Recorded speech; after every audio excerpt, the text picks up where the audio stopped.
બધાને 108 વિશે તો બધાને મોટા ભાગે ખબર જ હશે. શું કામ કરે 108? ક્યાંથી લઈ જાય?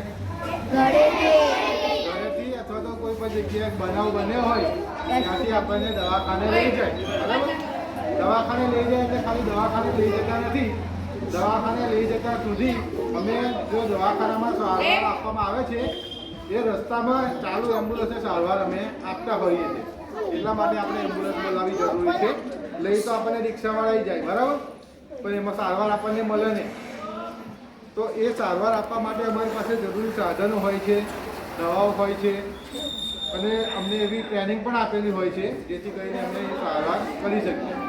તો એ બધા ઇન્સ્ટ્રુમેન્ટ છે, જે દવાઓ છે, બધા વિશે તમને માહિતી આપું છું. પછી બીજી એક લાઈવ ડેમો કરી પછી આપણે જાણીશું કે આપણે કેવી રીતે કામ કરીએ છીએ અંદર. ઠીક છે? આ સ્ટેથોસ્કોપ છે, આનાથી આપણે દર્દીના શ્વાસોશ્વાસ જાણી શકાય. બીજું, મશીનની અંદર આપણા શરીરની અંદર ઓક્સિજનનું પ્રમાણ કેટલું છે, હૃદયના ધબકારા કેટલા છે એ આની અંદર બતાવે. બીજું આ ઇન્જેક્શન છે.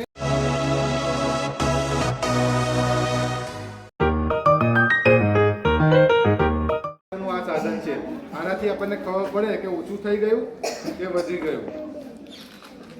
શરીરમાં આપણે શ્વાસોશ્વાસ માટે ઓક્સિજનની ખૂબ જ જરૂર હોય.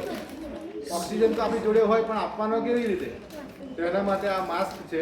એ માસ્ક આપણે મોઢા પર લગાવીને બીજું કનેક્ટર ઓક્સિજનના સિલિન્ડર સાથે જોડીએ છીએ અને એવી રીતે એને ઓક્સિજન આપીએ છીએ. કેટલીક વાર એવું હોય છે કે માણસ શ્વાસ નથી લઈ શકતા, બરાબર, એમની જાતે, તો એમને આપણે કૃત્રિમ રીતે શ્વાસોશ્વાસ આપવા પડે. એના માટેનું આ સાધન છે. અંબુ બેગ કહેવાય એને. શું કહેવાય? અંબુ બેગ. ત્યાં મોં ઉપર મૂકીને શ્વાસ આપવામાં આવે એનાથી. આ ચાલતું ફરતું વેન્ટિલેટર કહેવાય. જેવું હોસ્પિટલમાં હોય છે ને કે વેન્ટિલેટર, એની જાતે મશીનથી કામ કરે. આપણે આપણા રીતે અહીં હાથથી કામ કરવાનું આવે. બીજું કેવું છે કે આપણા શરીરમાં જે મગજમાં ચેતાતંતુઓ હોય ક્યાંથી પસાર થાય? કરોડરજ્જુમાંથી પસાર થાય ને. કરોડરજ્જુ પછી પાછળનો આ ભાગ, આ જગ્યાએ આપણને કોઈ જગ્યાએ વાગ્યું હોય તો ચેતાતંતુઓમાં એની અસર થાય તો શરીરનો ગમે તે ભાગ હોય એ લકવા થવાની શક્યતા રહે. તો આ ભાગને આપણે સ્થિર રાખવો પડે જેથી કરીને આપણને વાગ્યું હોય એના લીધે ચેતાતંતુઓને કોઈ અસર થાય નહીં. અને એના માટે આ વસ્તુ લગાવવામાં આવે છે અમારે. આ મોટા ભાગે એક્સિડન્ટવાળા કેસ હોય અથવા તો ઝાડ પરથી પડી ગયા હોય, ઘરેથી પડી ગયા હોય અને માથામાં કે કરોડરજ્જુમાં કે ગરદનમાં ઇન્જરી થઈ હોય તો એને આ લગાવવા માટે વાપરીએ છીએ જેથી કરીને આપણી મૂવમેન્ટ વધારે થાય.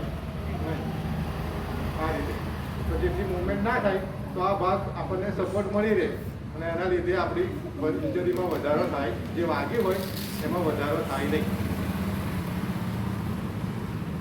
આવું બધું અમુક બીજા આવે છે કોલર, એ તમે ટીવીમાં જોયા હશે, પિક્ચરોમાં કે બાંધેલા હોય છે. એટલા માટે બાંધે કે આપણને જે વાગ્યું હોય ને એ વધારે ના થાય. બીજું આ ડિલિવરીની કીટ છે. ડિલિવરીનો દુખાવો થયો હોય, હોસ્પિટલ પહોંચી ના શકાય ને એવું થાય કે રસ્તામાં ડિલિવરી કરાવવી પડે તો એના માટેના અંદર બધા સાધનો છે જેથી કરીને આપણે ચાલુ એમ્બ્યુલન્સમાં વચ્ચે ઊભી રાખીને ડિલિવરી કરાવી શકીએ.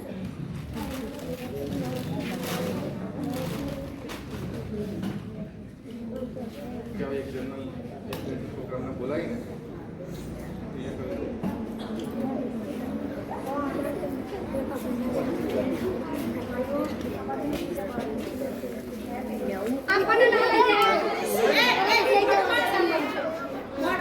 એને વધારે હલન થવા દેવાનું નહીં, નથી જ લેવાનું.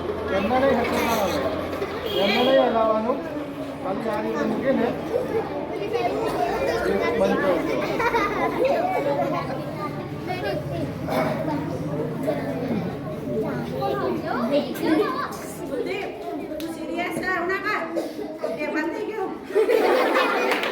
અમને વિડીયોમાં આવી જાય.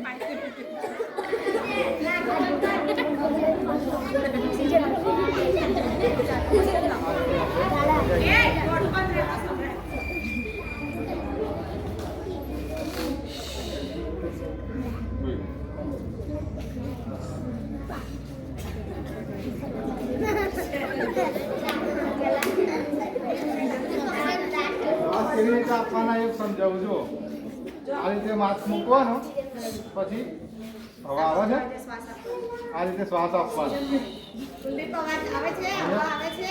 આની પાછળ ઓક્સિજન આપણે લગાવેલું હોય, બે બોડી આપણી પાસે છે, પાઇપ અહીંયા કનેક્ટ કરવાનું, એટલે આની અંદર જે જવાનું હોય બધું ઓક્સિજન જ છે. હવાથી આપણે કરીએ તો 21% ઓક્સિજન આપી શકીએ. આની અંદર ઓક્સિજન જ હોય એટલે આપણે 100% ઓક્સિજન બોટલ હોય છે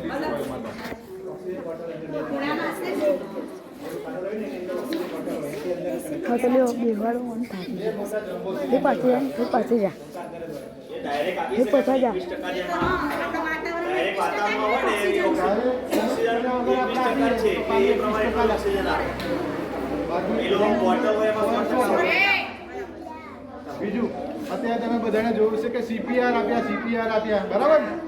સીપીઆર કોઈ દિવસ આવા માણસને અપાય નહીં.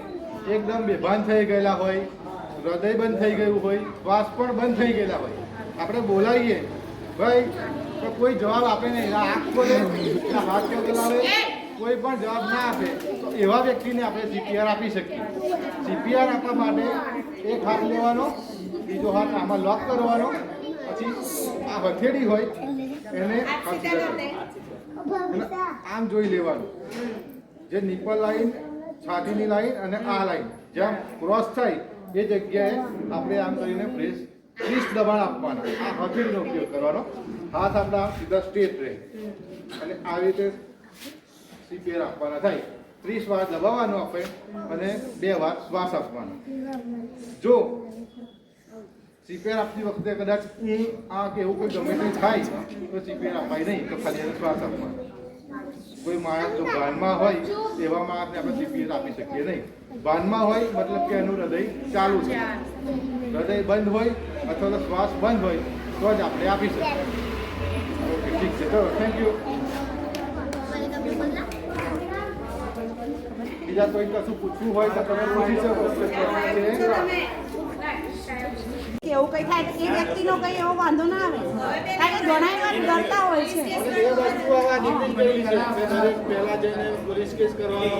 હા, એટલે ઘણા એના લીધે બી નહીં કરતા.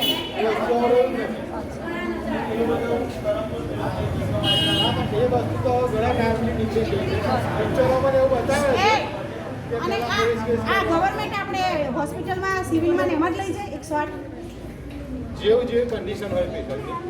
અને બીજી કે દર્દીના સગાની કે દર્દીની રિક્વાયર હોય કે ભાઈ મારે તો પ્રાઇવેટમાં જવું ને તો અમે ના પાડીએ કે ભાઈ તમને નહીં. ઇવન એટલું કે ભાઈ નજીકના સ્થળે હોવું ને પછી અહીંથી એવું કે ભાઈ મારે અમદાવાદ જવું છે પ્રાઇવેટમાં, તો પેશન્ટની કન્ડિશન જોઈને પ્રમાણે ના લઈ જઈએ. બરાબર. નજીકમાં હોય તો સમજી શકીએ કે લઈ જઈએ. રસ્તામાં જતાં વધારે કન્ડિશન ખરાબ થાય અને પેશન્ટનો જીવ ગુમાવવાનો વારો આવે એના કરતાં બેટર આપણે નજીકમાં બતાવીને એકવાર સારવાર લઈ લઈએ, પછી આપણી જે પસંદની હોસ્પિટલ છે ત્યાં આગળ જઈએ તો બેટર રહે. એટલે તમે એકવાર હોસ્પિટલમાં મૂકી દો, પછી એમને જે ડિસિઝન લેવો હોય લે, એટલે મતલબ પ્રાથમિક સારવાર તો ચાલુ થાય. મોટા ભાગે ગવર્મેન્ટમાં લઈ જતા હોય છે, પણ કોઈ વાર એવું કહે કે ભાઈ અમારે અહીંયા ટ્રસ્ટમાં જવું છે કે પ્રાઇવેટમાં જવું છે તો પણ આપણે લઈ જઈએ છીએ. એવું નથી હોતું કે ગવર્મેન્ટમાં જ લઈ જઈએ. પણ ગવર્મેન્ટમાં લઈ જવાનો મૂળ હેતુ એ કે પેશન્ટને ઓલરેડી વાગ્યું હોય, ખર્ચો બરચો ઓછો થાય, ના થાય, એના માટે આપણે ગવર્મેન્ટમાં વધારે એ કરીએ છીએ. આની આપણે રેન્જ કેટલી આપણે તાલુકામાં લાવીએ. બીજું કે રેન્જ એવું ના હોય કે આપણે ખંભાતની આજુબાજુ 15 કિલોમીટરની અંદર 4 એમ્બ્યુલન્સ છે. તારાપુર છે, બાવળવા છે, ખંભાત છે, બધું રાસ છે. એટલે ગમે તે કોઈ આ એમ્બ્યુલન્સ ના હોય તો બીજું ગમે તે નજીકથી તમારે અહીંયા મોકલી આપે. ખંભાતમાં ટોટલ 4 છે 108 ની. ખંભાતમાં નહીં, ખંભાત તાલુકા આવે એટલે આજુબાજુ ખંભાત આજુબાજુ આ એક ખંભાત છે, એક બામણવા છે, એટલે 10-15 કિલોમીટરની અંદર બધી છે. તારાપુર છે, રાસમાં છે, બામણવામાં છે અને ખંભાત. હા, મોટા ભાગે આણંદ જિલ્લામાં દરેક એમ્બ્યુલન્સ આપણી છે 15 થી 20 કિલોમીટરના અંદર. રેન્જમાં છે. એટલે આપણે એટલે cluster એક ના હોય તો બીજું પણ કવર કરી એવું હશે. આપણે ક્લસ્ટર હોય એ એમને અમે અવેલેબલ ના હોઈએ તો બીજું અમારા ગાડી પ્રમાણમાં હોય કવર કરી શકે. પ્રમાણની ગાડી ના હોય તો અમે કવર કરી શકીએ. એટલા રેન્જમાં હોય. હોસ્પિટલ લઈ જવાની રેન્જમાં કેવું હોય નથી રમેશ સર રમેશ સર